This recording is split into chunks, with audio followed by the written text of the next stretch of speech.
Yes, we are live now. Once again, welcome to my channel रोजी spoken English. और आज हम लोग जो पढ़ने जा रहे हैं वो फ्लेमिंगो का क्लास 12 उसका सेकंड चैप्टर पढ़ने जा रहे हैं। इससे पहले हम लोग फर्स्ट चैप्टर कवर कर चुके हैं और फर्स्ट चैप्टर में हम लोग देखे थे द लास्ट लेसन, जिसमें हम लोग क्रॉस क्वेश्चन भी किए थे। जो क्वेश्चन है वो डिटेल्स में हम लोग देखे थे। और आज हम लोग लॉस्ट स्प्रिंग जो सेकंड चैप्टर है फ्लेमिंगो को, उसको हम लोग आज पढ़ने जा रहे हैं। लॉस्ट स्प्रिंग जो है वो अनिस जंग के द्वारा लिखा गया है। अनिस जंग एक राइटर है और नॉवेलिस्ट भी है, जर्नलिस्ट भी है और इन्होंने बहुत सारी कहानियाँ लिखी है और इसमें से एक कहानी का नाम है लॉस्ट स्प्रिंग। लॉस्ट स्प्रिंग में दो कहानी है, एक साहिबे आलम का कहानी है और दूसरा जो कहानी है वो है मुकेश का, जो फिरोजाबाद में रहा करता था।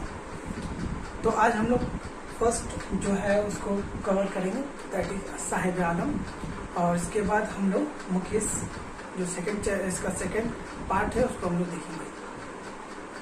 तो दोस्तों सबसे पहले हम लोग इसमें देखेंगे कि इसका राइटर का नाम कैसे याद रखेंगे। एक याद रखिएगा, मेरे क्लास में दो बंदा था और दोनों का नाम क्या था?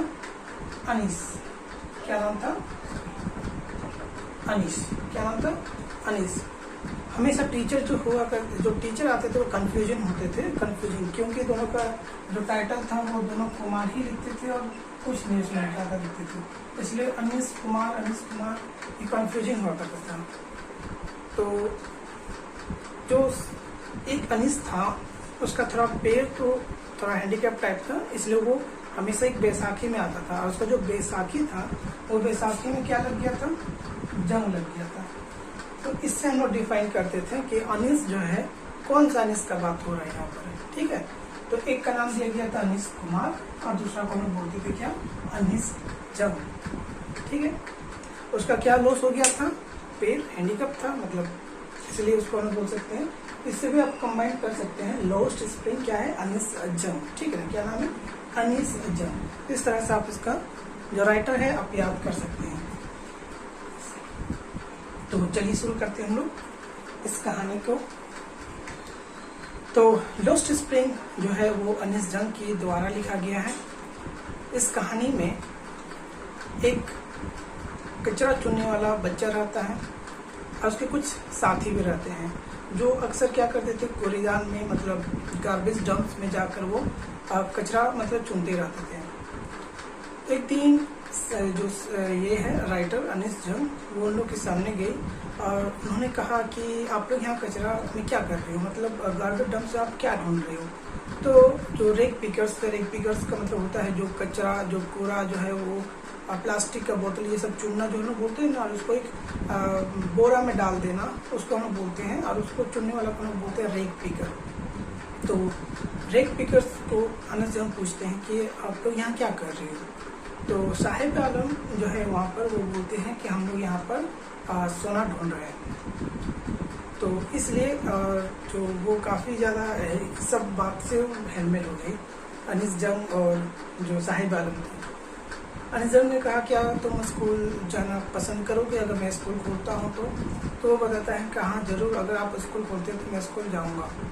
इसके बातों बातों में अनीस जंग साहिब आलम से पूछती है कि अब बताओ कि तुम्हारा नाम क्या है? तो वो बताता है कि मेरा नाम साहिबे आलम है।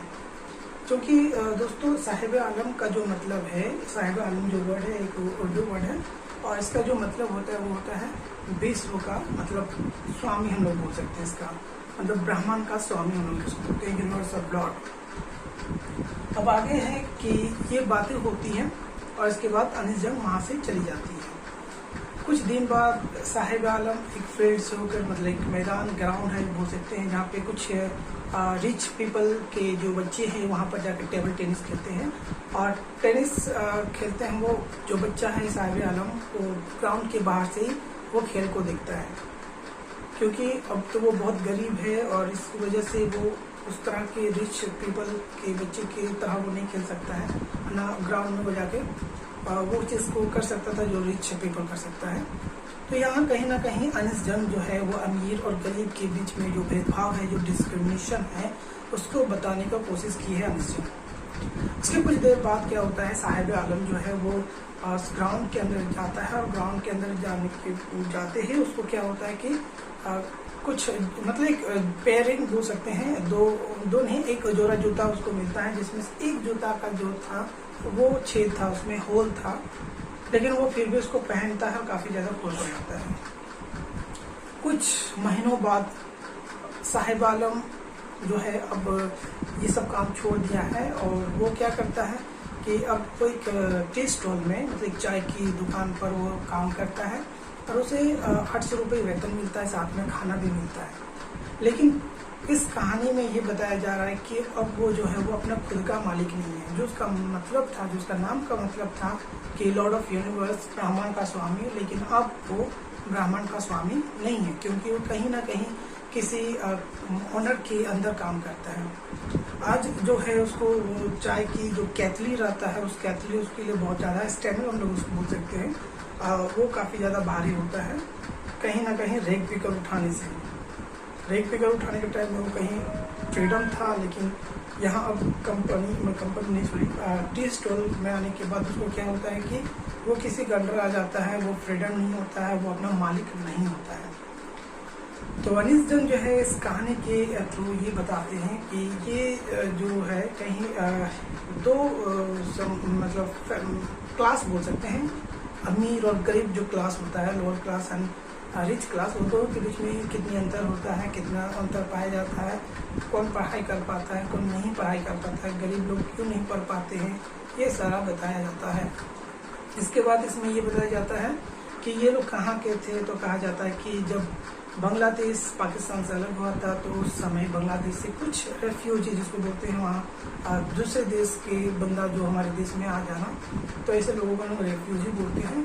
और एज ए रेफ्यूजी इन लोग साहिब आलम और उनके जितने भी लोग थे वो आए हुए थे। वो चलते चलते ढाका से आए थे, और दिल्ली के एक बॉर्डर, दिल्ली नहीं लेकिन दिल्ली के बॉर्डर के आसपास में एक गांव है जिसका नाम था सीमापुरी, और इस सीमापुरी में वो लोग तंबू बोल सकते हैं, एक झोपड़ी बनाकर इन लोग रहते थे।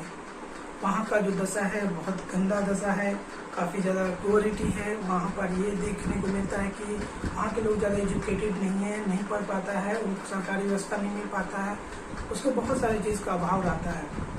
और अनीस जंग इसी अभाव, इसी कमी को दिखाने का कोशिश करते हैं अपना स्टोरी में। तो गाइस, हम लोग नेक्स्ट क्लास में हम लोग इसका जो सेकंड पार्ट है उसको हम लोग कवर करेंगे, वो है मुकेश। तब तक के लिए बाय।